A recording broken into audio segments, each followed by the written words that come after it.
કોંગ્રેસ નેતા રાહુલ ગાંધીના નિવેદનને લઈને રાજકીય ગરમાવો વધ્યો છે।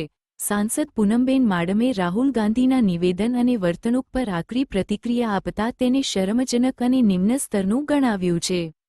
આપણા પ્રધાનમંત્રી શ્રી મોદી સાહેબ અને સાથે સાથે એક વિદેશી મહિલા રાષ્ટ્રવડા વિશે જે રીતે એમને ટિપ્પણી કરી, જે રીતે એમને નકારાત્મક રીતે અને ખૂબ જ નિંદનીય રીતે આખી વાત જે રીતે એમને મૂકી, એના માધ્યમથી ક્યાંક રાહુલ ગાંધીની જે નકારાત્મક માનસિકતા છે એને પ્રદર્શન કર્યું છે।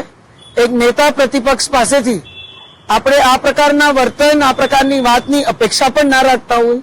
એમને તો નેતા પ્રતિપક્ષ તરીકે કોઈ ગરિમાપૂર્ણ વાત, કોઈ ઠોસ મુદ્દાઓ પર એક વિપક્ષ તરીકે સરકારનો મુદ્દાસર ચર્ચા સાથે વિરોધ કરવો જોઈએ, કોઈ સકારાત્મક સુઝાવો આપવા જોઈએ। એમને પોતાનું જે ભવિષ્યનું રાષ્ટ્રનું વિઝન છે એ લોકો સમક્ષ મૂકવું જોઈએ, એના પોતાના સંગઠનમાં ધ્યાન આપવું જોઈએ। એની જગ્યાએ એ આ પ્રકારે આપણી ભારતની જે સંસ્કૃતિ છે એ સંસ્કૃતિથી પણ વિરુદ્ધ જઈ આપણે વસુદેવ કુટુંબકમની ભાવનાને ઉજાગર કરતી આપણી આખી સંસ્કૃતિ છે। આપણા દરેક નાગરિકોમાં આ એક ગુણ છે જે વણાયેલો છે, તો એ ગુણની પણ વિરુદ્ધ જઈ અને એને જે પ્રકારે માનનીય પ્રધાનમંત્રીશ્રીની વિશે અને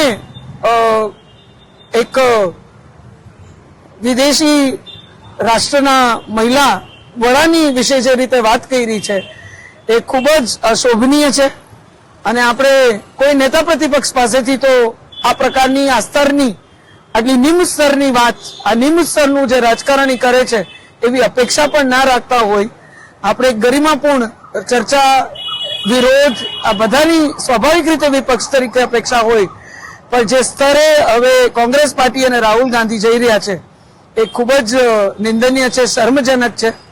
અને આનાથી જો એમને એવું લાગતું હોય કે એ મોદી સાહેબની છબીને ક્યાંય નુકસાન પહોંચાડશે તો એમની ભૂલ છે। આખું રાષ્ટ્ર ક્યાંક આજે રાહુલ ગાંધીની એની માનસિકતાનું પ્રદર્શન એમને આ પ્રકારના વર્તનથી કર્યું છે।